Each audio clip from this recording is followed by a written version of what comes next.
पहले की तरह अपने पिता को देखा और बिना बोले आगे घर में चला गया। उसने देखा कि पत्नी निर्मला हलवा बना रही थी। क्या बना रही थी? हलवा। अब भाई बहनों, वो जो पीला पर्चा जो शुरू में मैंने आपको दिखाया, जिसमें 55 भक्तों की नो एंट्री कर रखी है, इसी बात को लेकर कि संत रामपाल जी का आदेश है कि उन भक्तों ने अपने घर पर सत्संग करवाया, हलवा बनाया और हलवा बांटा। अब ये राम भगत की भी एंट्री हो जानी चाहिए, फिर तो राम भगत की भी नो एंट्री हो जानी चाहिए, क्योंकि राम भगत की बेटे की बहू ने भी वही गलती कर दी जो गलती उन 55 भक्तों ने कर डाली। अब देखना भाई और बहनों, ये किसको भोग लगाएगी हलवे राम का? ये राम भगत की बेटे की बहू नहीं लिख रही है, ये आपके गुरुदेव भगवान सतगुरु रामपाल जी परमेश्वर जी लिखकर हमें बता रहे हैं।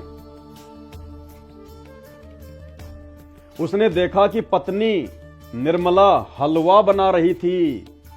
उसने सोचा कोई त्योहार होगा, फिर सब्जी रोटी बनाई, फिर भंडारा बनाया। पहले उसने हलवाराम बनाया, फिर भंडारा बनाया। आगे पढ़ो भाई और बहनों। सर्वप्रथम गुरु भगवान को 2 कटोरियों में भोग लगाया। भोग किसको लगता है? अपने गुरु भगवान को, गुरु परमात्मा को, अपने गुरु गोविंद को। वो दाढ़ी मूछ वाली कबीर जी की काल्पनिक फोटो को भोग नहीं लगता। किसको भोग लगाना चाहिए? किसको भोग लगता है? खुद आपके गुरुदेव सतगुरु रामपाल जी जीने की राह पुस्तक में खुद लिख रहे हैं, खुद लिख रहे हैं। ये पेज नंबर है 70 नंबर पेज, जीने की राह पुस्तक पेज नंबर 70। राम भगत की बेटे की बहू ने हलवाराम बनाया, भंडारा बनाया और क्या किया? सर्वप्रथम गुरु भगवान को 2 कटोरियों में भोग लगाया। 1 कटोरी में हलवा राम और 1 कटोरी में भंडारा राम, सब्जी राम। सबसे पहले गुरु भगवान को भोग लगाया, ये लिखा हुआ है। सर्वप्रथम गुरु भगवान को 2 कटोरियों में भोग लगाया तथा फिर 1 थाल में रोटी, कटोरियों में हलवा तथा सब्जी डालकर अपने ससुर जी के पास लेकर गई और बोली, पिताजी भोजन खा लो। पहले अपने गुरु भगवान को भोग लगाया हलवे राम का और भंडारे का। उसके बाद अपने ससुर राम भगत के पास भोजन लेके गई कि पिताजी भोजन कर लो। तो भोग किसको लगाया जाता है? क्यों भैया? जब राम भगत के बेटे की बहू ने नाम उपदेश लिया 3 दिन का सत्संग सुनकर, तो उसको फोटो तो मिली होगी ना। वो दाढ़ी मूछ वाली फोटो भी लाई होगी, कबीर जी वाली फोटो भी लाई होगी। और भगत तो उसको यही बताया करते थे कि ये भगवान है, कबीर जी भगवान है, कबीर जी भगवान है।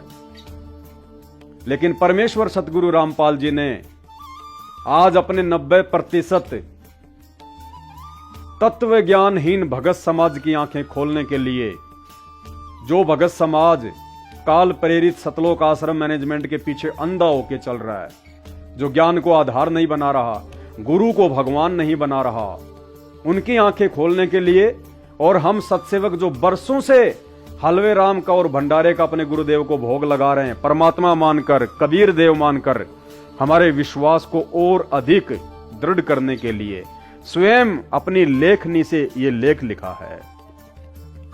परमेश्वर हमें समझा रहे हैं, ये संकेत किया परमात्मा ने स्पष्ट रूप से जीने की राह पुस्तक में लिखकर कि बच्चों, साध संगति के माध्यम से जो भी क्रियाएं तुमसे करवाई जा रही हैं, ये कोई इस पवन दास का कोई आदेश नहीं है, कोई फरमान नहीं है, ये परमात्मा का विधान है।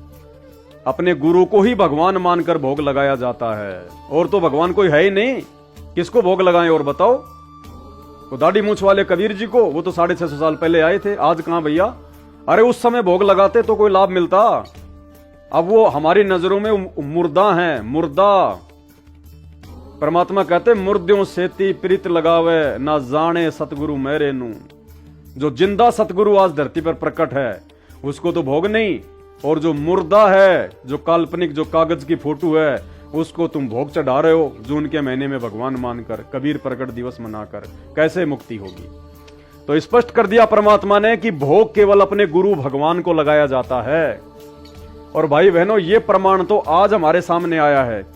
ये जीने की राह पुस्तक का ये लेख आज हमारे को देखने, पढ़ने और सुनने को मिल रहा है, जबकि दास ने तो आपको 5 साल पहले ही बता दिया।